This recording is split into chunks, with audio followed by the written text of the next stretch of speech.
Greetings in the mighty name of Yahusha Mashiyach to the 12 tribes who are scattered to the ends of the earth. Greetings to you. This evening, I would like to touch base upon an important aspect of understanding the heavenly places in Yahusha HaMashiach.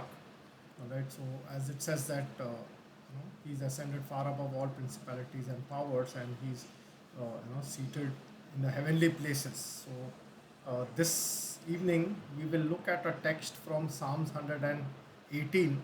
All right. The focus of the verse that I will be expounding on is Psalms 118, verse 27, which says that Yahuwah is El, and He has shined upon us. Bind the festival sacrifice with cords to the horns of the altar. All right, and just to give you a gist of it, I've listed all these verses to show that this is speaking about Yahusha HaMashiach, because the stone which the builders rejected has become the chief of the corner. This is from Yahuwah. It is marvelous in our eyes, and blessed is the one who comes in the name of Yahuwah. Uh, it's all speaking about Yahusha, all right? So obviously we cannot take this verse out of isolation and not mean or tie it up to Yahusha to understand the expounding of this verse.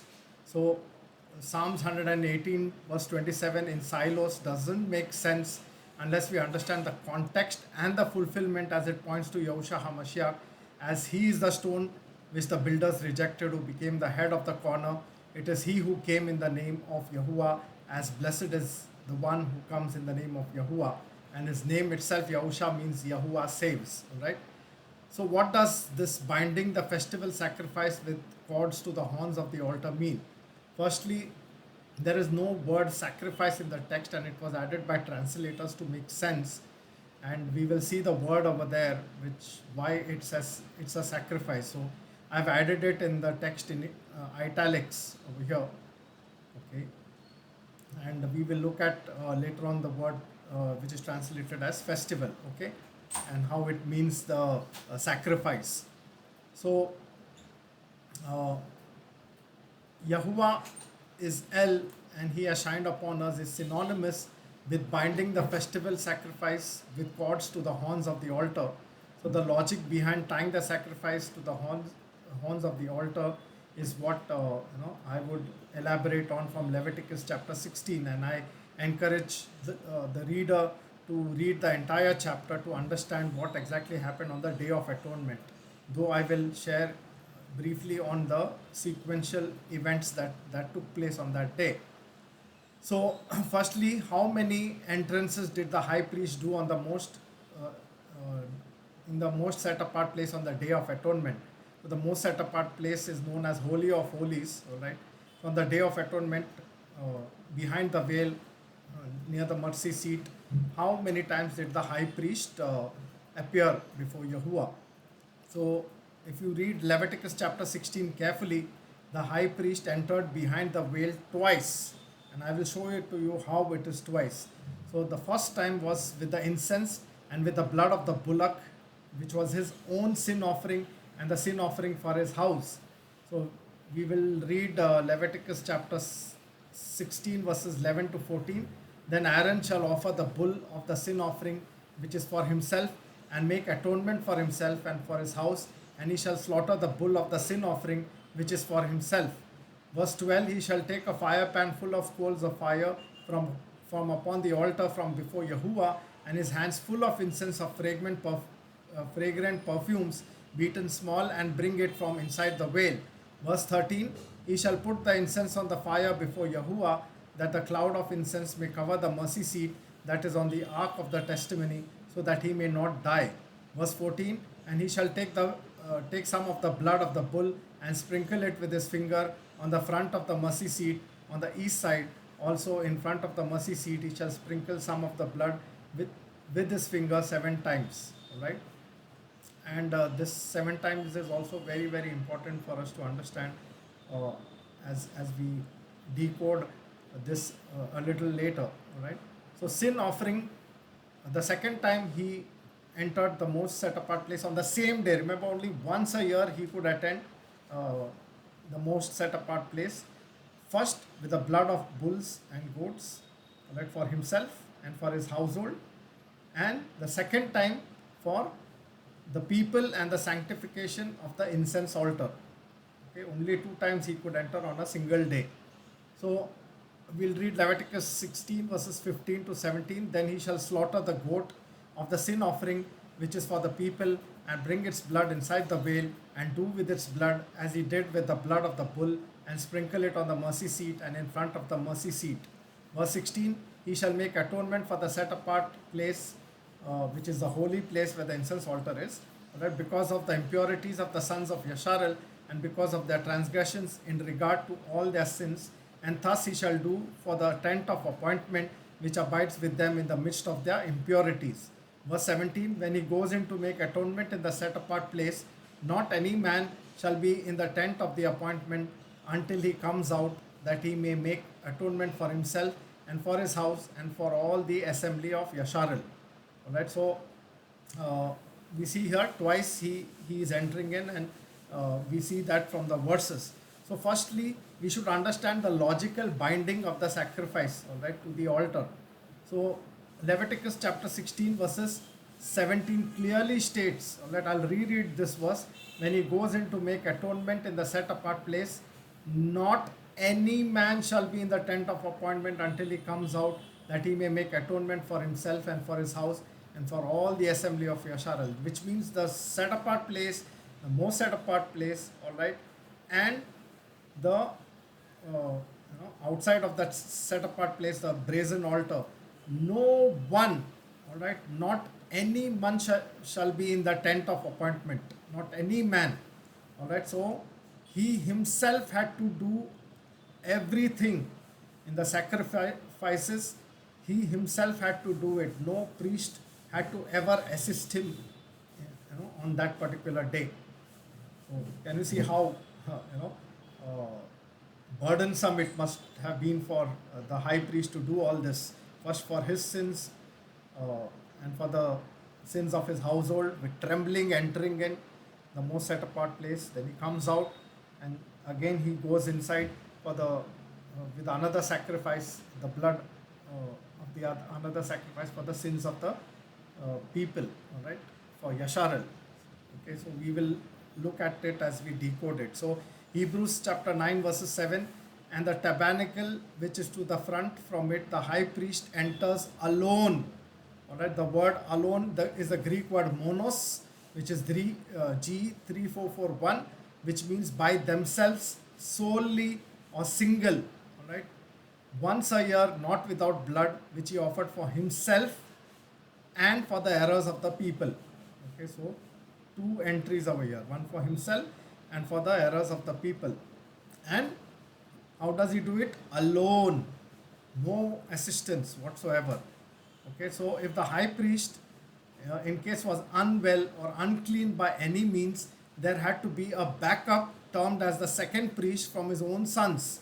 That is why we see Ananias and Caiaphas, two high priests during Yahusha's trial. Remember?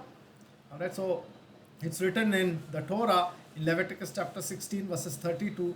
So the priest whom he shall anoint it, and whose hand he shall consecrate to act as priest in his father's place, shall make atonement. He shall thus put on the linen garments, the Kodesh garments.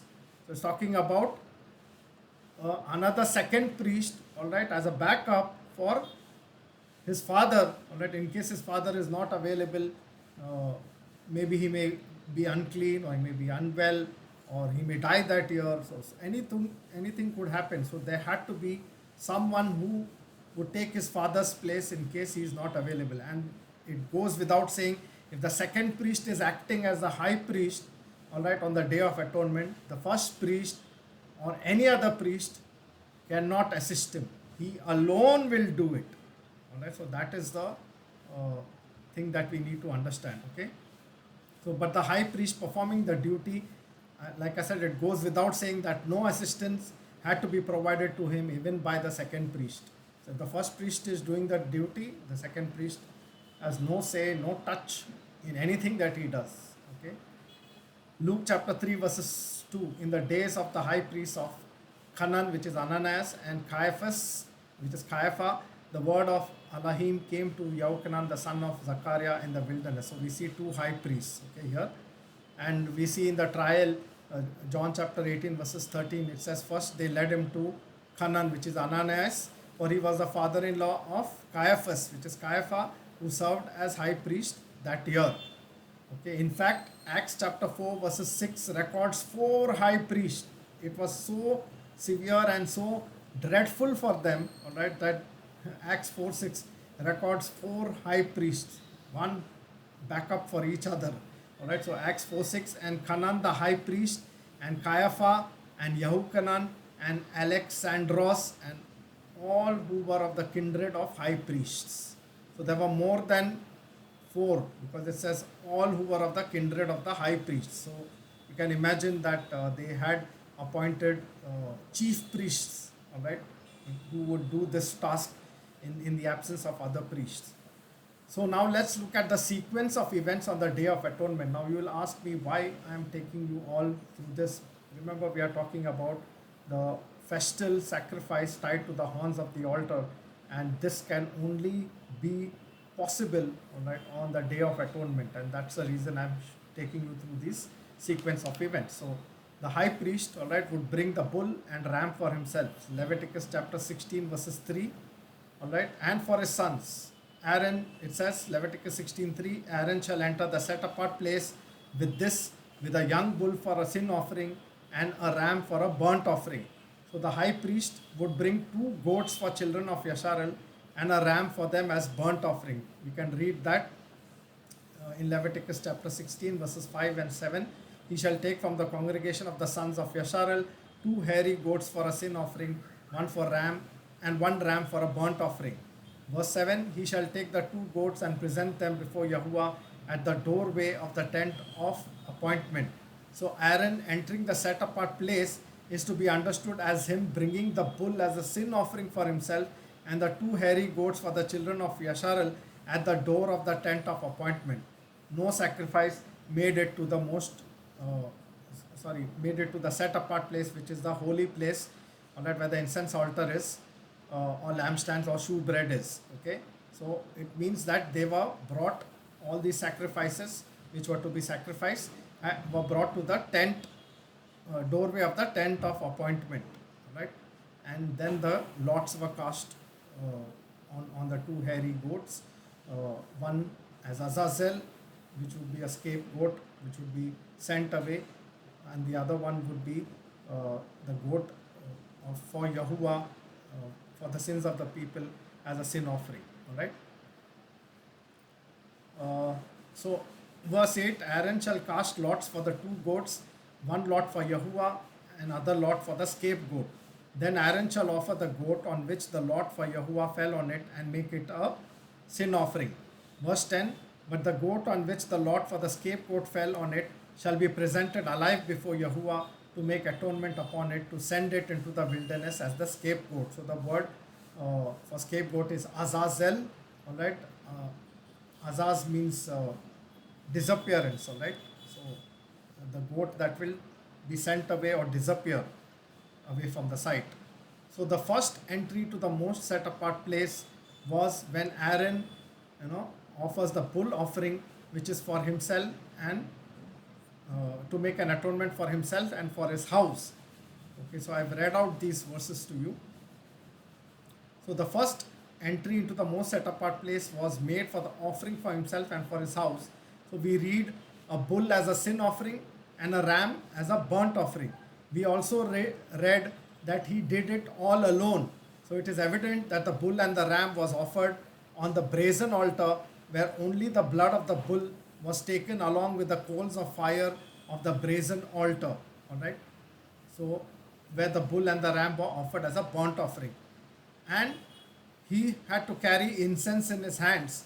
So his hands had to be full of incense. Okay. So as to create a lot of smoke in the set apart place where the incense altar is, so that he doesn't directly see the mercy seat and die. So that instruction was there. All right. It says here, see verse 13, he shall put the incense on the fire before Yahuwah, that the cloud of incense may cover the mercy seat that is on the ark of the testament, testimony so that he may not die. So the idea was to create a lot of smoke, all right, and so that when he goes behind the veil, he directly does not see the mercy seat, and he sprinkles the blood on the mercy seat 7 times. Okay, so that's what it means, and he did it all alone. So yeah, and Aaron would take the blood of the bull behind the veil in the most set apart place and sprinkle it with his finger on the front of the mercy seat 7 times. So the origin of the fire for incense altar was to be always from the brazen altar. Remember Nadab and Abihu, his sons were killed, all right, for the source of the fire they brought was called a strange fire which did not originate from the sacrificial altar. So that's the reason they were killed. Okay, so we also saw the high priest had to do all this alone. So where were the two hairy goats is the question when Aaron, all right, went to offer the blood of the bulls in the most set apart place. Okay, so where were these two hairy goats? So it is obvious they were tied to the horns of the brazen altar until they were taken to the Mipkad altar, which is made of stones, which was on the Mount of Olives, as both the hairy goats were sanctified by bringing near to the door of the tent of appointment. Now the idea is, why did the hairy goats or the red heifer were tied by a cord to the horns of the brazen altar and not the Mikpad altar? So remember that the Mikpad altar was across the valley on the Mount of Olives, number one. Number two, it was unmanned over there. So it was not appropriate for the high priest to leave the most crucial sacrifices for the sins of the people, all right, unmanned or unguarded on Mount of Olives. And he couldn't place anybody there to guard them because he had to do it all alone. Okay, I hope you understand the logic what I'm trying to say. Okay, so the altar upon which the red heifer, one of the hairy goats, would be burned is called by the rabbis as the Mikpad altar. All right, the Mikpad gate was one of the gates into the city, which was near the corner of the city, near the sheep gate. So if you read Nehemiah chapter 3 verses 31 to 32, after him repaired Malchiah the goldsmith's son unto the place of the Nethinims and of the merchants over against the gate Mikpad. All right, this is Mikpad, Strong's H4663, and Mikpad means muster, commandment, appointed place, all right, which is from Strong's H4662. Okay, and the verse further reads, and to the going up of the corner, and between the going up of the corner unto the sheep gate repaired the goldsmiths and the merchants. So Mikpad has the root word pakad, all right, which is H6485. All right, so pakad is this is the word pakad. Drop the mem and you get pakad, and it means oversee, visit, appoint, set charge, or a governor. All right, so the Hebrew meaning of Mikpad is appointed, which also is referenced in Ezekiel chapter 42, which talks of the bullock being burned as the sin offering at the appointed place. Okay, you can read that in Ezekiel chapter 43 verses 21. You shall take the bullock also of the sin offering, and he shall burn it in the appointed place. So the word there is Mikpad, of the house without the sanctuary. So it was on Mount of Olives across the valley without the sanctuary.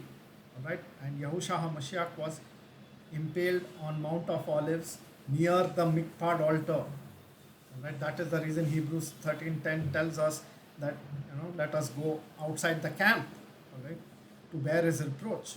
So combining the burning of a bullock as a sin offering at an appointed place, which is Mikpad, which was outside the sanctuary, we can now see combines all the elements of the impaling of Yahusha, who also was impaled as a sin offering for all the sins of the world on the Mount of Olives without the sanctuary at an appointed place designated by Yahuwah.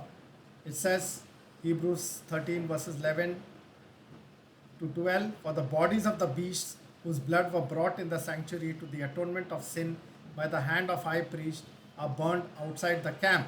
Verse 12, for this Yahusha also, that he might sanctify the people through his own blood, suffered outside the gate. Right? So Psalms 118 verses 27 says, El Yahuwah wa Ya'er Lanu Isru Chag Ba Abothim Ad Karnot HaMizpach. Right, so which means El Yahuwah has shined upon us. Bind the festival with cords to the horns of the altar. Right. So the word Asaru, we have already seen the word Asaru H631. All right, here is the word which also means decree. All right, so the word Asaru H631 also means to tie or decree. Remember, I had already also shared the word Dio, all right, the Greek word Dio, which also means tie, where Hashatan was tied to the 1000 years. That's the same word, all right, Asar, which is used here where the festival sacrifice is tied to the horns of the altar. Okay, and the Hebrew word chag, which is Strong's H2282, this is chag, is translated as festival or sacrifice, and that is why here is translated as festival sacrifice. Okay, if you read Exodus chapter 23 verses 18, it says, You shall not offer the blood of my sacrifice with leavened bread, nor is the fat of my sacrifice, which is chag, to remain overnight until morning. Isaiah chapter 29 verses 1, Woe, O Ariel, the city where David camped, add year to year, let them kill sacrifices. The same word chag is used. So now you understand why the translators translated the word as a festal sacrifice, right over there in Psalms 118:27. Now let's look at briefly about the horns of the altar. So it is evident that only the high priest presided over the Yom Kippur, which is the Day of Atonement sacrifice, at the Mikpad altar, which was outside the sanctuary, while the altar of stones also had horns, but the altar was unmanned, and hence the hairy goats or the red heifers would have been bound with a cord to the brazen altar, exposing the goats or the red heifers to the horrors of what was sacrificed in it. All right, so just imagine the red heifer or the goats, the hairy goats that were tied with a cord to the horns of the altar. They were right before their eyes, seeing their other animals, all right, required for the sacrifice being killed and offered as a burnt offering, as a sin offering, and as a burnt offering. Okay, so what a terrible situation it could be for an animal. Even animals have a little understanding what's going to befall them when they see someone who's like them being killed. So the Hebrew word for horn is keren, which is Strong's H7161, and also means shine or raise. So please look up H7160, the same word with the same spelling but pronounced as Karan. All right, I can read out a verse, Exodus chapter 34 verses 29. And it came to be when Moses came down from Mount Sinai, while the two tablets of the witness were in Moses' hand, when he came down from the mountain, that Moses did not know that the skin of his face shone, the same word Karan, all right, since he had spoken with him. Also, Yahuwah is said to be the horn of my deliverance. Psalms 18 verses 1 and 2. I love you, O Yahuwah, my strength. Verse 2. Yahuwah is my rock and my stronghold and my deliverer. My El is the rock, is my rock. I take refuge in him. My shield and the keren of my deliverance, my high tower. So keren means horn. So this is what Torah says of the horns of the altar. Torah made a provision for killing. By mistake, the people could run and grab the horns of the altar seeking justice. If you read Exodus chapter 21 verses 12 to 14, it says, He that smiteth a man so that he die shall surely shall be surely put to death. Verse 13, and if a man lie not in wait, but Allah him deliver him into his hand, then I will appoint you a place where he shall flee. Verse 14, but if a man come presumptuously upon his neighbor to slay him with guile, you shall take him from my altar that he may die. Alright, so this is why we see Adoni Yahu and Joab holding the horns of the altar, as both were seeking shelter from Shalomo, that is Solomon, who sought to have them killed. So the life of Adoniyahu, Shalomo's brother, was spared by Shalomo, though he later killed him for rebellion. You can read that in 1 Kings chapter 2 verses 13 to 25. Because of lack of time, I won't read those scriptures. While the life of Joab was taken by Shalomo while standing at the altar, because he had the blood of innocent in his hands whom he had murdered during the days of David. So you can read in 1 Kings chapter 1 verses 50. And Adoniyahu was afraid of Shalomo and rose and went and took hold of the horns of the altar. And 1 Kings 2:28, and news came to Joab, for Joab had turned aside after Adoniah, though he had not turned aside after Absalom. And Joab fled to the tent of Yahweh and took hold of the horns of the altar.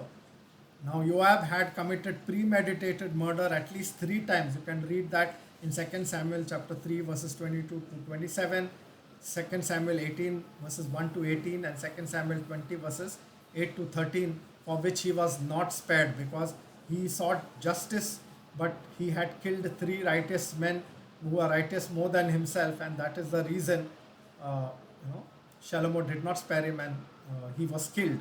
Right? Whereas Adoniyahu was spared when he held the horns of the altar, because he was he had not murdered anyone. So for a time being he was spared until rebellion was found in him. So these 4 projections of the altar called horns spoke of shining of the light of Yahuwah, as we read in Psalms 118 verses 27. Yahuwah is El, and he has shined upon us or shone upon us. Bind the festival sacrifice with cords to the horns of the altar, and both this is synonymous of Yahuwah shining upon us with him binding the festival sacrifice with cords to the horns of the altar. Alright, so for 2 Corinthians 4:6 says, for Elohim who said, let light shine out of darkness, is the one who has shown in our hearts for the enlightening of the knowledge of the esteem of Elohim in the face of Yahusha HaMashiach. So the light shone in the darkness, and the darkness did not comprehend it. The light is Yahusha HaMashiach. The horrors of death, the festival sacrifice, that is the red heifers or hairy goats tied to the altar, were witnesses of the bull and ram sacrifices which were offered on the Day of Atonement by the high priest. Alright, so the bull and the rams, alright, which went as a sin offering, okay, and a burnt offering went on the brazen altar. Only the out of the 2 hairy goats or the red heifers, as we can say, one red heifer was sacrificed at the Mikpad altar near the summit on Mount of Olives, and the other one, Azazel, was let go from that altar, all right, to no man's land, into the wilderness, all right, where until it disappeared from the eyes, which was signification of that goat carrying away the sins of Yasharel into the wilderness, all right. And it was said that that goat was torn apart by the wild beasts in the wilderness. So that's what they believe, the Yahudites believe. So the festival sacrifice, which is the red heifers or hairy goats tied to the altar, were witnesses of the bull and ram sacrifices which were offered on the Day of Atonement by the high priest. So we see Yahusha showing us that he is the festal sacrifice tied to the horns of the altar, and showing a need to be strengthened. So if you read Luke chapter 22 verses 39, he went to the Mount of Olives, it says, and verse 42 it says, he prayed, Father, if it be your counsel, remove this cup from me, yet not my desire, but let yours be done. All right, so if you notice, the word asar, H631, translated as bind, is the same word, a vow or an obligation. If you look up Strong's H632 and H633, that same word is translated as vow or an obligation. Okay, so Yahusha as a festal sacrifice was tied by decree to the horns of the altar by a vow or an obligation, and not a cord. All right, and that same word asar we saw is a decree. So he was tied by decree, which he himself had made. All right, that he would be that sin offering for Yasharel. Okay, and no one Yeah, Yahusha as a festal sacrifice was tied by decree to the horns of the altar by a vow and not a cord, as an animal was tied who might run away from the altar, and no one could touch it, as the entire process was to be handled by the high priest alone. So there was a danger for the high priest, all right, on the day of atonement, that if he let loose the sacrificial animal which was sanctified at the doorway of the tent of appointment, all right, and it strayed away from the temple, then he is doomed, right? So that's the reason he tied it with the cord, all right, to the horns of the altar. Whereas if you look deeply into the text, all right, when it talks about Yahusha, when you compare the day of atonement sacrifice as Yahusha, all right, he bound himself by a decree, by a vow or an obligation, not by any physical cord. Right? And there was no forcefully. He said that he laid down his life of his own free will, and he will take back his life of his own free will. Hallelujah. Such a beautiful picture and love of our Yahusha HaMashiach. So the two entries and the second priest. All right. So let's look at the two entries and the second priest. As we saw that the high priest had to make two entries to the most set apart place. First with the blood of bull, which he sacrificed for himself and for his house, and second time with the blood of the red heifer or the hairy goat sacrificed at the mikpad altar on Mount of Olives, with both times making a lot of smoke with a sweet smelling incense so that he could sprinkle the blood before the mercy seat 7 times. Okay, so we have already read these verses. So I will skip these verses which I have already read. Okay, so he would then sanctify the incense altar by applying the blood of the bull and the red heifer hairy goat on the horns of the altar, followed by the entire tent of meeting, as Shaul says in Hebrews, among everything is purified in Torah by blood. Almost everything is purified in Torah by blood.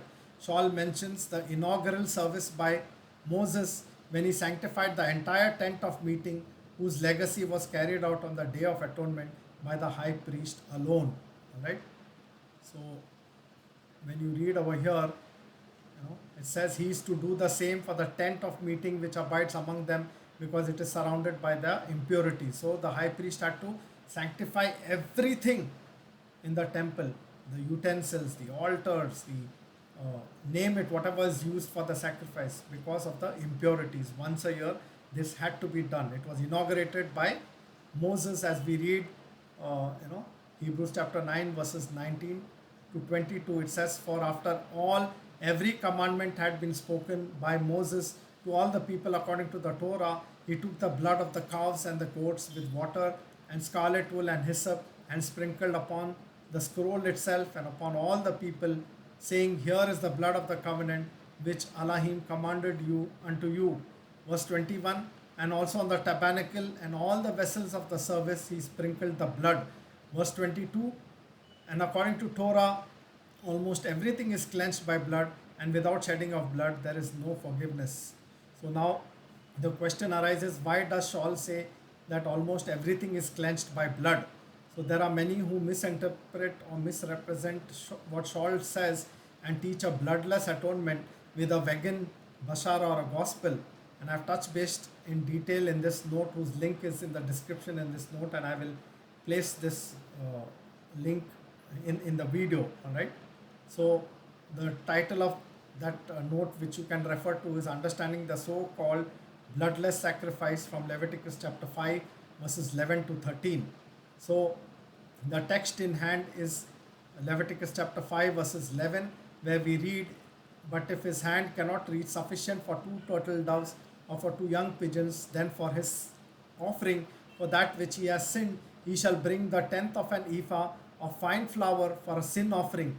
He shall not put oil on it, nor place frankincense on it, for it is a sin offering. And he shall bring it to the priest, and the priest shall take his hand filled with it as a remembrance portion, and burn it on the altar with the offerings made by fire to Yahuwah. It is a sin offering."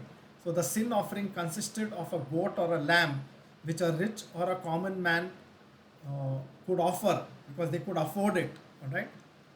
The poor man's offering was two turtle doves or young pigeons. So we also read when Yahusha Mashiyach was dedicated his parents, it says offered two uh, turtle doves or young pigeons as per Torah.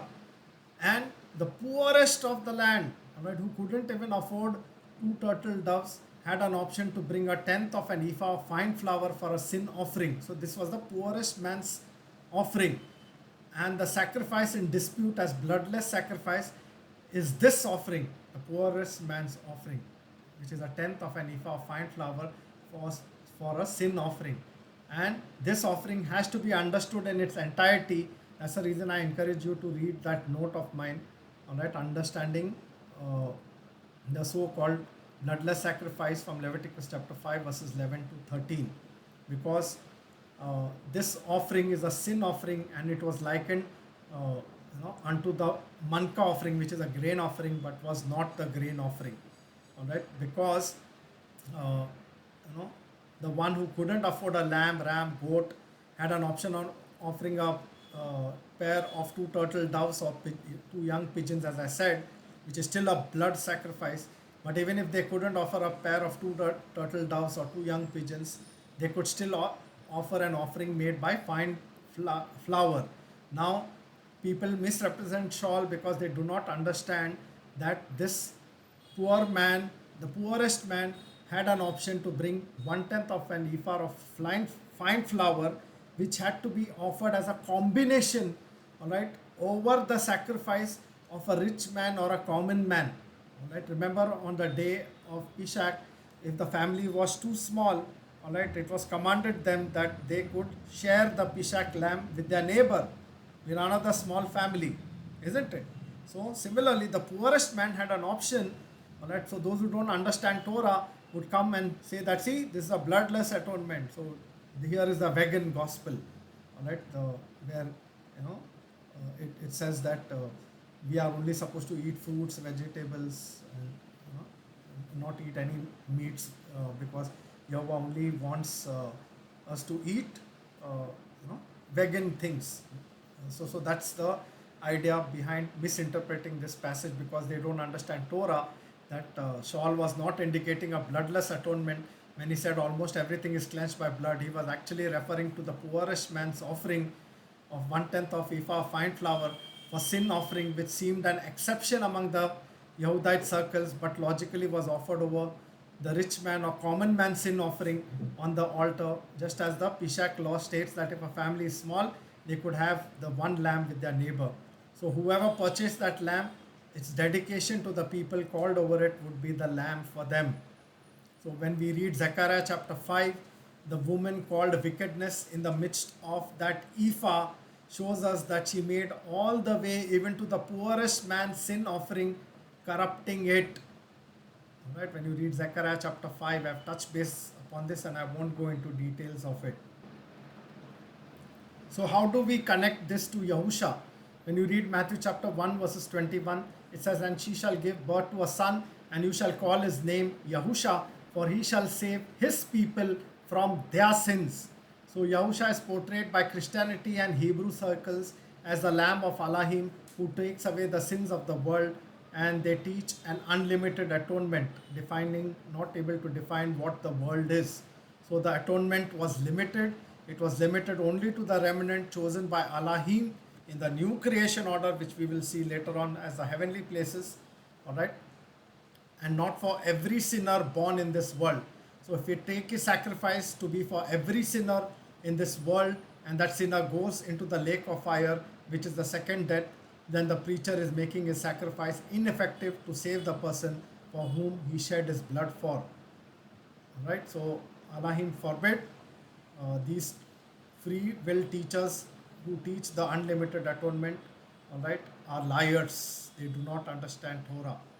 So this is another topic altogether. What we must understand, that what Torah stood in its blood sacrifices to cleanse the Yahudite worshipper was ineffective as the sacrificial animal tied with a cord to the horns of the altar had the same fear of death the worshipper had. It was only Yahusha who by decree, that is Asar, all right, was tied to the altar by a vow or obligation and not by a cord. So he wouldn't run away in fear of death from the horrors of the sacrifice, though we see in his prayer, he's saying that, Father, take away this cup. Nevertheless, not my will, but your will be done. So that behavior of a sacrificial animal had to be there in him to when he understood or displayed what he was going through as that sacrificial sacrifice, the festal sacrifice for us, with the decree which he bound for us. All right. So moreover, Yahusha didn't enter the physical tabernacle made by hands, but the eternal new creation order, and not with the blood of goats and calves, but with his own blood obtained for us everlasting redemption. All right. So Hebrews chapter 9 verses 11 to 12 says, but in the coming of the Mashiyach, being a high priest of the good prepared to come within a greater and more perfect tabernacle raised, that is not made with hands of men, that is not of this creation. Verse 12, entered into the most set apart place once for all, not with the blood of goats and calves, but with his own blood, having obtained everlasting redemption. Speaking of the body of Yahusha HaMashiach, which replaces the tent of meeting and a perfect tent, both Hebrew and Greek words show us of the good prepared for us is not of this creation. All right, so it has to be the new creation order. Okay, hence Hashatan can never have even a foothold in that which is not of this creation. Unlike high priest who had a first offer, who had to first offer the sin offering for themselves and their house, then for the people, requiring them to go into the most set apart place twice. Yahusha entered the new creation order tabernacle once and for all in his own body, where the divinity dwelt in fullness. These are deep words, please meditate on them. Yahusha entered the new creation order tabernacle once and for all in his own body, where the divinity dwelt in fullness, because he is the first one to transition into the new creation order from this body, the human body, to transfer into the new creation order. And he went there first as a forerunner, it says, all right, and not with blood of bulls and goats, but his own precious blood, eternal redemption. Okay, so if you are in Yahusha HaMashiach, how safe you are, beloved.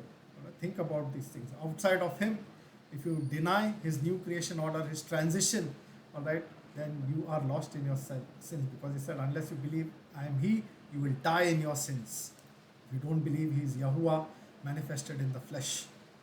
The second priest, we saw from Torah, if the high priest was unwell or unclean by any means, there had to be a backup termed as the second priest from his sons. All right, so that is why we see Ananias, Caiaphas. We also saw in Acts there were more than 4 priests, high priests serving as high priests. All right, so uh, as Leviticus chapter 13 verses 16 verses 32, I'm sorry, says, so the priest whom he shall anoint it and whose hand he shall consecrate to act as a priest in his father's place shall make atonement. He shall thus put on the linen garments, the Kodesh garments or set apart garments. But the high priest performing the duty, it goes without us saying that no assistance had to be provided to him even by the second priest. And when the second priest stands ministering, no assistance had to be provided to him by the first one. Okay. So with that, we'll turn to Psalms 110 verses 4, which says, Yahuwah has sworn and does not relent. You are a priest forever according to the order of Melchizedek. Now the word Shabbat, all right, which is translated as sworn, which is Strong's H760, here is the word, which means swear or oath, has the root word shab, which means to turn or return. The word also is the same word for number 7. All right. So number 7 is the same word, Shabbat. Okay. And which is a clear indication that Yahusha HaMashiach, all right, bears the Shemitah himself in an oath or a decree. All right. If you understand what is the Shemitah, Shemitah is, the entire agricultural cycle of 7 years, where 6 years of sowing, 7th year was a year of rest, 7 into 7, 49 year was a year of rest, 50th year was a day of Jubilee, all right, which was proclaimed on the Day of Atonement. I won't get into those scriptures, but the year of Jubilee was proclaimed on the Day of Atonement, when every slave had to return back to his own house. Every land which were held by decrees through a purchase decree, all right, were let loose and given to its rightful owner. The poorest of the land would get back what they had lost in this exchange of deeds. All right, such a beautiful law of compassion, the year of Jubilee, all pointing to Yahusha Mashiyach, when the whole creation, all right, intended to be set free to the new creation order, all right, where we move from the journey from a servant to sonship, or adoption as sons to being the true sons of Elohim. What a beautiful picture if you understand this one word, all right, Shabbat. Nakham, all right, which is translated as relent, okay, is also the same word used for comfort, ease, or console, all right. Will not Nakham is an indication that Yahuwah will not ease or comfort himself till he has established the Melchizedek priesthood. So Yahuwah will not ease himself, or he will not rest until he has established the Melchizedek priesthood. That's what Nakham word means, right? And Dabara, Strong's H1700, means cause, end, estate, order, or regard. All right, so this is the Hebrew passage, all right, which I have listed down, all right, which says Nishba, Yahuwah, Ulo, Inakham, Ata Kohen, La Olam, Al Dibrati, Melchizedek. So none as a prefix before Shaba, all right, we are looking at the word Shaba, right? So it says Nashaba over there. If you read here in Hebrew, the first word, Psalms, here, Nashaba, all right. So the word Shaba, none as a prefix before Shaba means V, W-E, V, okay. Yod before Nakham, we saw the word Nakham, right? I'll identify the word for you here, Nakham. See, this is the word Nakham, okay. It has the prefix of Yod, so it becomes Inakham, okay. So the word is Inakham. So the Yod prefix means he will. Now let's put the broken pieces of the pottery together. A clear Hebrew translation. These 7 oaths sworn by Yahuwah, and he will not be comforted, you a priest forever, according to the end estate Melchizedek. Now you will say, all right, what is this 7 oaths that you are talking about? Remember, I told you the same word Shaba, all right, Shaba, the same word also means number 7, okay. And if you think that I'm not on the right track, so if you read over here, Psalms 110, this is the Sefer translation, they got it partly right. It says Yahuwah has sworn 7 oaths. What it says? Yahuwah has sworn 7 oaths, because the word Shabbat means 7 and oaths, and I'll prove it to you from scripture, so just hold on and I'll prove it to you that it means 7 oaths, okay. So the Hebrew clear translation is these 7 oaths sworn by Yahuwah, and he will not be comforted, you are a priest forever, according to the end estate Melchizedek. So the end estate or second estate of a first order we saw in Yeshayahu chapter 6 in the vision, where Yeshayahu, which is Isaiah, saw Yahuwah high and lifted up, and his train of his robe, that is the shul of his garment, filled the temple, which shows that he was in the first order, and it was very important for him to come in the end estate. All right, we saw the word translated as the bara, which is the end estate, okay, of him coming as he was in the first order. So in the interim, he gave us the Levitical priesthood, okay. So he had to replace, all right, and Yahuwah will not give himself rest or comfort or ease until he has established this priesthood, all right. That's what the verse means, okay. So Now you will say I'm spiritualizing Psalms 110 verses 4 to mean 7 oaths. So please have a look at this. When you read Genesis chapter 21 verses 27 to 31, all right, Abraham took sheep and cattle and gave them to Abimelech, and the two of them made a covenant.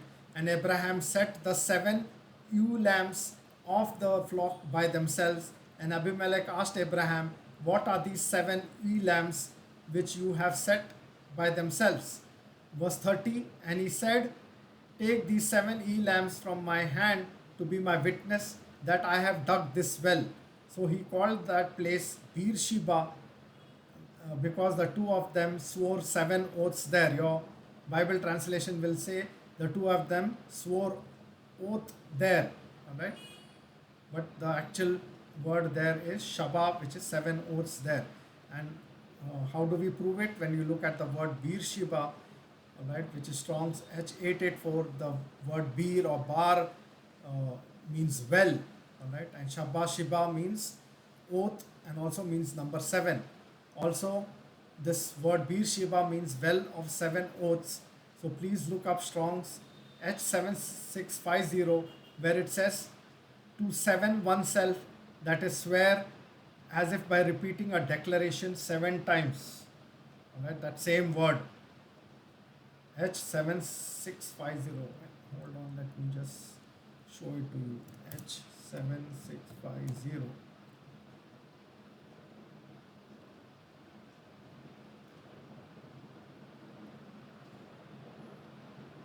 It's taking a little longer than I expected. So if you see over here, all right, to 7 oneself, that is swear as if repeating a declaration 7 times. And that is the reason Abraham took 7 lambs. All right. And he's telling Abimelech, take these 7 lambs as an oath between us, 7 oaths, 7 declarations between us, that this well which I have dug, all right, belongs to me. All right, Beersheba. All right, so Beersheba also means well of 7 oaths. Okay, so that's the reason Abimelech asked Abraham, "What are these 7 lambs which you have set by themselves?" The 7 lambs were for the 7 times declaration. Hence, wherever Shaba or Sheba is used, this word is used, we must understand that the declaration was for 7 times. Just as Aaron sprinkled the blood on the mercy seat, how many times? 7 times. The same word Shiba or Shaba, right? 7 times. So the 7 times declaration. Now, one other important aspect, all right, this really blew my mind when I was meditating on these scriptures in comparing Revelation chapter 10 with Daniel chapter 12. All right, so I won't read all the verses because of lack of time. I don't want people to lose their interest, right? I'll just give you a gist of what happens over here. Daniel chapter 12 verse 7 and Revelation chapter 10 is the messenger is Yahusha, who swore with 7 oaths. All right, so if you see over here, I'll read only one verse. And cried with a loud voice as when a lion roars, and when he cried 7 oath, that same word Shaba, thunders, Ramayam spoke their sounds. And when the 7 oath, all right, thunders, which is Ramayam, spoke their sounds, I was about to write, but I heard a voice from the heavens saying to me, seal up what the 7 oath thunders spoke, and do not write them. Okay. And when you read the book of Daniel, all right, over here it says, there were 2 people, all right, which Daniel saw, 2 others standing on one of this bank of the river and the other on that bank. So what is interesting to see is that Daniel saw 2 witnesses, one on this side of the river bank and one on the other side of the river bank. It's like Torah and the prophets. Okay, whereas John or Yochanan sees the messengers 1 foot on the land and 1 foot on the water. So denoting the 2 witnesses. All right, one on the land, which speaks about the land of promise. All right, and one in the the waters speak about the nations, right? Where all his people will eventually be scattered. And uh, the messenger in Daniel swore 7 oaths that it will be for a time, times, and dividing of time, all right, which we saw in our previous study, all right, where time times dividing of time is also 1260 days of the wilderness journey, also 42 months where the Gentiles trample the outer court, 3.5 years or short season, all right. So the messenger in Revelation 10, all right, said there shall be time no longer, where the Hebrew and the Greek words show that there is no more sojourning, staying in the little season. So when you see over here, obviously I'm going to place the note so for you to see the words, so that there shall be time no longer, it says, right? Time no longer. So the Hebrew word there is shahut and means sojourn, stay, or delay. And the Greek word is chronos, which means little season. And that's where we saw Hashatan was released for the little season. And the souls under the altar were told to rest for the little season. Okay?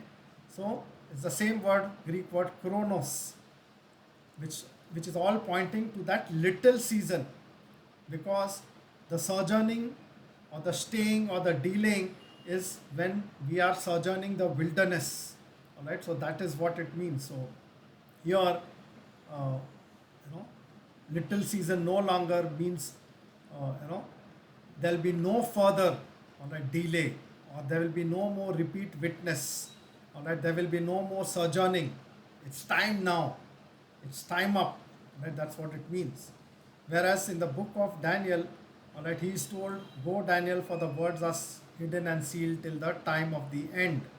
Okay, and here we see that the messenger swore the 7 oaths, Shabbat, by him who lives forever and ever, that it would be for a time, times, and dividing of time, which is equivalent to 1260 days, 42 months, or 3.5 years, or short season or little season.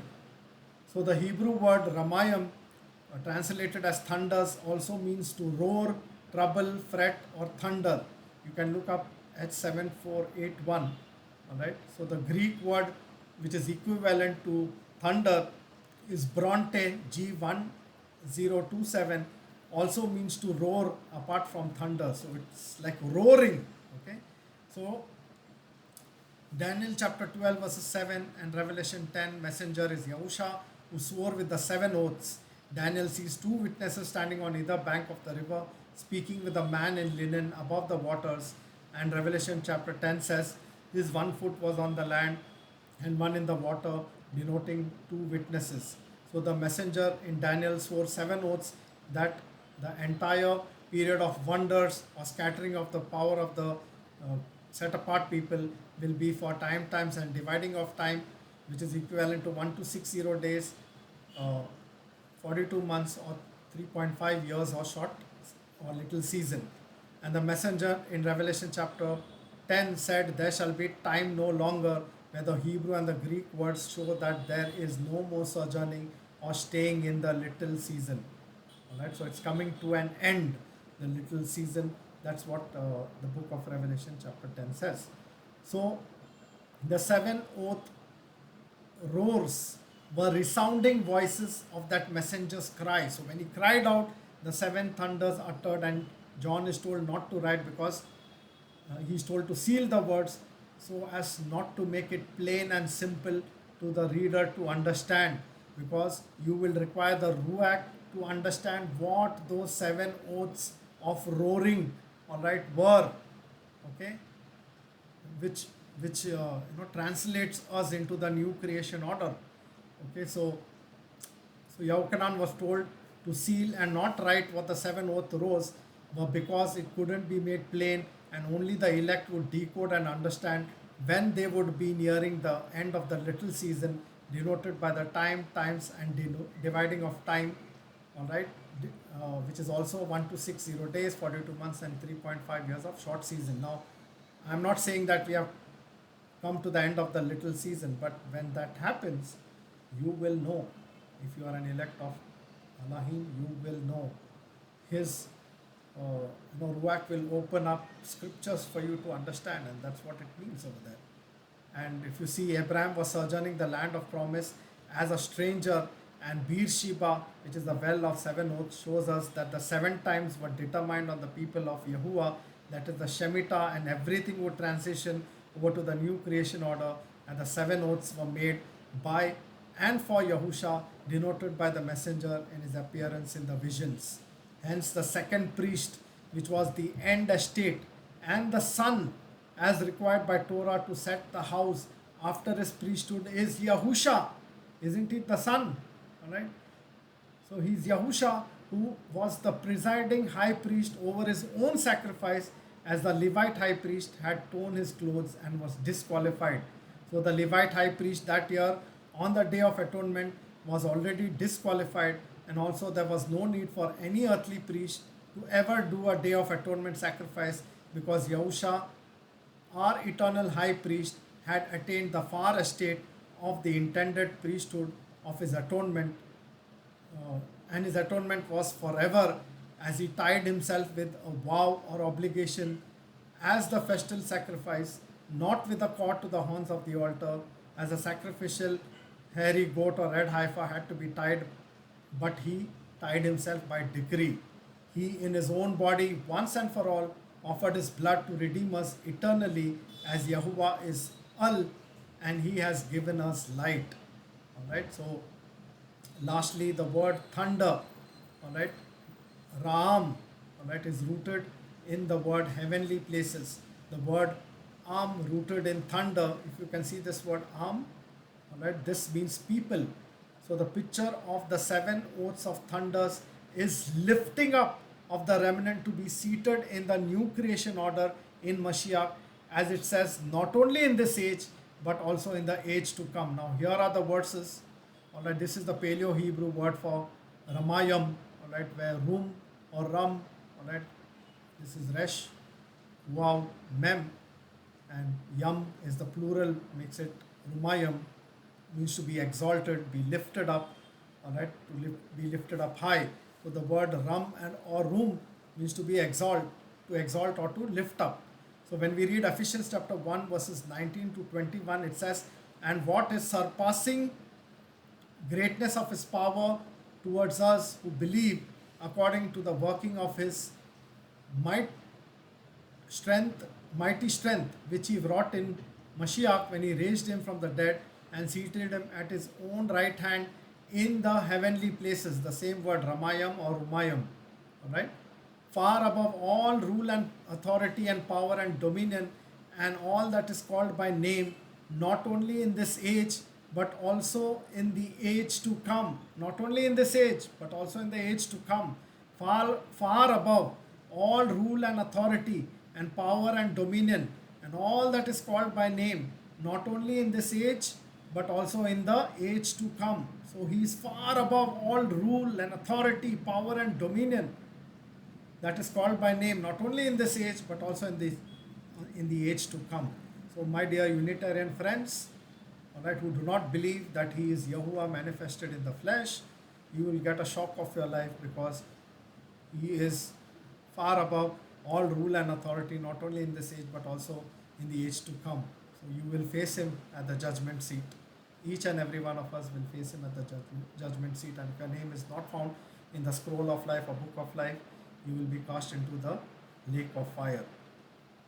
Ephesians chapter 2 verses 6, and raised us up with him, even seated us with him in the heavenly places. Same word Ramayam or Umayam. Alright? In Yahusha HaMashiach. Hallelujah. So where are we seated? We are seated in the heavenly places in Yahusha HaMashiach, in the new creation order. Okay, and not only in this age but also in the age to come. And where are we seated with him? Far above all rule and authority and power and dominion, all that is called by name, not only in this age but also in the age to come. That's the reason when Hashatan right, is shown as a picture of being cast out of heaven. I saw Shatan fall like lightning from heaven, Yahusha said, right? Because he was occupying the heavenly place in the Old Testament, all right, by uh, the earthly tabernacle, right? Because everything, all those sacrifices, all those offerings that they made, all right, were to be made as per the pattern shown to Moses on the mountain, isn't it? So everything that they did over there related to the heavenly pattern. Okay, so Shaitan had access to say in the heavenly pattern. That's the reason uh, when we read uh, the book of Job, all right, he came among the sons of Elohim, it says. So it was a worship day when he came in between them, and it is not to be understood that he had access to the throne of Yahuwah where he was seated. All right, it means that he had access to the assembly, through the assembly.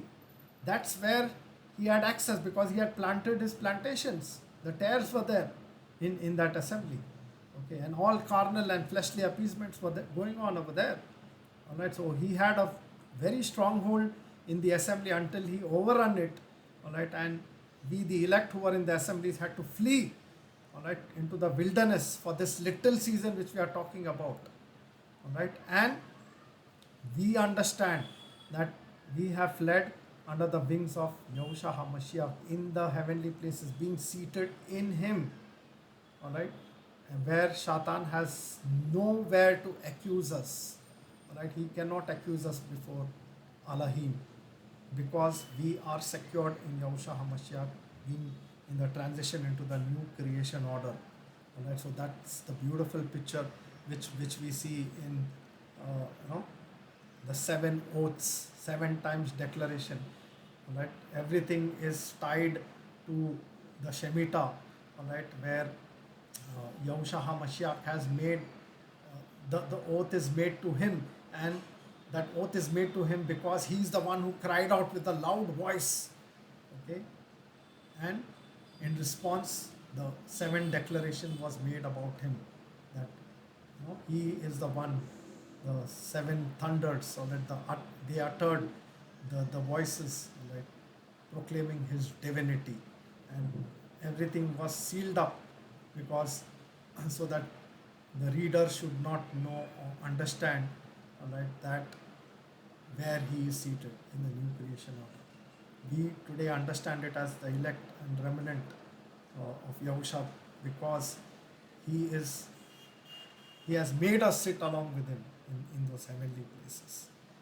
Hallelujah. Such a beautiful picture in that word Ramayam, which are the seven Shabba Ramayam, seven thunders or seven roaring. On that where we see the festal offering, all right, which is tied, okay, to the horns of the altar, all right, is none other than Yahusha Mashiach, who tied himself by decree, all right, to fulfill and transition everything into himself at the Mikpad altar where he was in pain. All right, the transition or transference of powers took place over there. Believe in him, then you have to believe that he is Yahuwah manifested in the flesh. Otherwise, we will die in your sins. You are lost. Okay, and the seven times sprinkling of blood all points out, to him.